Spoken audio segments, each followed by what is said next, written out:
Haven't got lots of time to record this one and edit and upload, so sorry if this is a bit jittery. Today, I'm going to be talking about Steve Eisman's recent interview with CNBC. In this video, they touch on lots of different topics. It's a 6-minute video and I recommend you go watching it, but this is the most important bit that I care about. I think it's two things. You know, we came into the year where most people were predicting the most anticipated recession. That's never happened. I think a lot of people were very conservatively positioned and they're trailing, so they're trying to keep up. And the other thing is that so far there's no evidence of a recession. So as long as there's no evidence of a recession, I think the market will probably continue to melt up. People are chasing.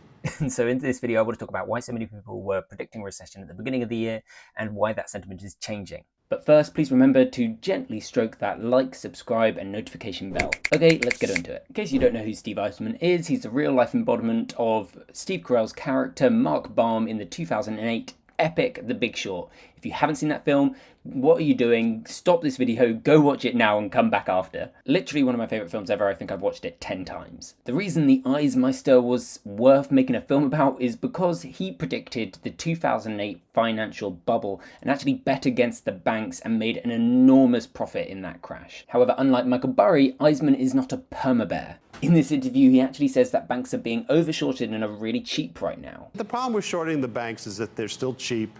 A lot of people are short. You know, what happened in earnings season was it wasn't a disaster. So in order to fully understand what Steve Eisman is saying in this interview, we need to go back in time. Inflation triggered by COVID stimulus and record low interest rates caused the Fed to have to raise interest rates. Raising rates makes borrowing more expensive from homeowners to businesses, so it makes growth harder. On top of this, raising rates caused something called a yield curve inversion. The flattening yield curve has been kind of an overhang. Inverted yield curve. Yikes. Inverted yield curves can often, but not always, predict a recession. I hate this name because it's a dumb name for something really, really simple. You're probably familiar with the word yield, but it's just how much money you get for lending the government money. When the government moves rates up, it's the short-term rates that move first, and so you get something called a yield curve inversion, in which the short-term yield is higher than the long-term yield, which is generally a bit weird because you'd think that giving your money for a longer time period would yield higher returns. So lots of people, when they hear yield curve inversion, they hear recession.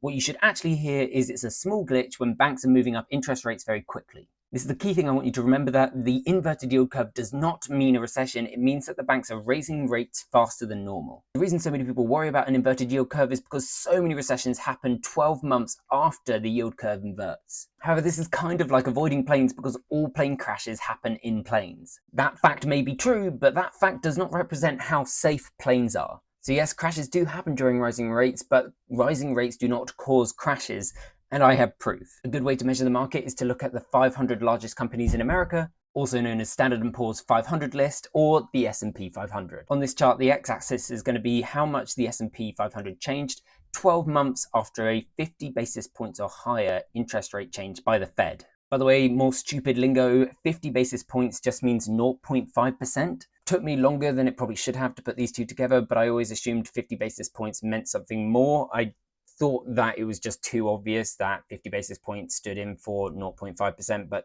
really that is just all it is. It's just another thing that makes finances more complicated than it needs to be, using stupid new words to replace perfectly good ones. So a green dot here will show the market has shrunk by almost 30% after a 54 basis point rate hike, while this dot shows the S&P 500 grew beyond 30% after a 0.57 basis point rate hike. So you're getting how this works. Given the level of fear-mongering around rate hikes, when we put in all the extreme rate rises going back to 1962, you'd expect to see almost all the green dots in the bottom section if rate rises larger than 50 basis points actually triggered recessions. But in reality, we actually see that it is more common for the S&P 500 to go up after a basis point rate hike than it is for it to go down. This is why rising rates and an inverted yield curve are actually pretty poor indicators to determine if there's going to be a recession. This is why I love Steve Eisman. He's always so level-headed. Interviews with him are great. I recommend checking some out. Or if you prefer that I just analyze his comments, leave a like and a comment and subscribe, and I'll make more videos. All right, that's all from me, guys. Goodbye.